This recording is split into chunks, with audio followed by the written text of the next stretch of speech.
ఉద్యోగులను ఉత్సాహపరిచేందుకు కంపెనీలు ఆఫర్లు ప్రకటించడం మామూలే. ఇంకా బాగా పనిచేయాలని, సంస్థను లాభాల్లోకి నడిపించాలనే ఉత్సాహంతో బోనస్సులు కూడా ఇస్తుంటాయి. నెల మొత్తం కష్టపడే ఎంప్లాయీస్కు ఈ ప్రోత్సాహకాలు ఎంతో ఊరటను ఇస్తాయి. ఇంకా కష్టపడి పనిచేసేందుకు కంపెనీ విధించిన టార్గెట్లను రీచ్ అయ్యేందుకు కావలసిన ఎంకరేజ్మెంట్ను అందిస్తాయి. ఇందులో భాగంగా మిక్సీలు, టీవీలు, క్యాష్ ప్రైజ్లతో పాటు విహారయాత్రలకు వెళ్లేందుకు ట్రిప్ టికెట్స్ ఇవ్వడం వంటివి కామనే. అయితే ఒక సంస్థ మాత్రం బిడ్డను కంటే లక్షలాది రూపాయలు ఇస్తామంటూ ఉద్యోగులకు బంపర్ ఆఫర్ ప్రకటించింది. అసలు ఆ కంపెనీ ఏంటి, ఎందుకు ఆఫర్ ఇచ్చారనేది ఇప్పుడు తెలుసుకుందాం. గజం కేవలం 500 రూపాయలతో 1210 గజాల భూమి కేవలం 6 లక్షలు మాత్రమే.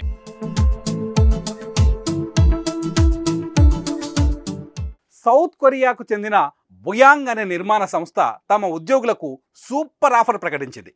బిడ్డకు జన్మనిచ్చిన ఎంప్లాయీస్కు బోనస్గా ఏకంగా 62 లక్షల రూపాయలు చెల్లిస్తామని తెలిపింది. ఈ ఆఫర్ను 3 ఏళ్ల నుంచి కొనసాగిస్తున్నామని పేర్కొంది బుయాంగ్. ఇందులో భాగంగా 2021 నుంచి 70 మంది పిల్లలకు జన్మనిచ్చిన తల్లిదండ్రులకు 43.65 కోట్లు చెల్లించామని తెలిపింది.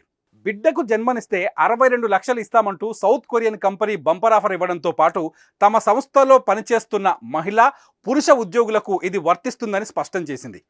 ఒక్కోసారికో లేదంటే ఒక్క కాన్పుకో కాదు, జన్మనిచ్చిన ప్రతిసారి ఈ మొత్తాన్ని చెల్లిస్తామని బుయాంగ్ చెప్పుకొచ్చింది. అయితే ఈ కంపెనీ ఇలా చేయడం వెనుక సదుద్దేశం ఉందని చెప్పాలి. సౌత్ కొరియాలో ఏటికేడు జననాల రేటు క్షీణిస్తూ వస్తోంది. దీనికి చాలా కారణాలున్నాయి. అయితే ఈ జననాల రేటును పెంచేందుకు అక్కడి ప్రభుత్వం ఎంత కృషి చేసినా ప్రయోజనం కనిపించడం లేదు.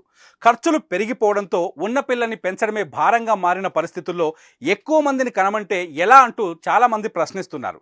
ఈ తరుణంలో జననాల రేటును పెంచాలనే ఉద్దేశంతో బుయాంగ్ కంపెనీ తమ ఉద్యోగులకు ఈ బంపర్ ఆఫర్ని ప్రకటించింది. బోనస్లు ప్రకటిస్తూ ఇంకా పలు మినహాయింపులు, ఆఫర్లు ఇస్తూ ఎంప్లాయీస్ను ప్రోత్సహిస్తోంది. దీనిపై సోషల్ మీడియాలో నెటిజన్స్ స్పందిస్తున్నారు. జననాల రేటు క్షీణించకుండా ఆ సంస్థ చేస్తున్న కృషిని అభినందిస్తున్నారు. మరి బిడ్డకు జన్మనిస్తే 62 లక్షలు ఇస్తామంటూ South Korean company bumper offer ఇవ్వడంపై మీరేమనుకుంటున్నారో కామెంట్ల రూపంలో మాకు తెలియజేయండి.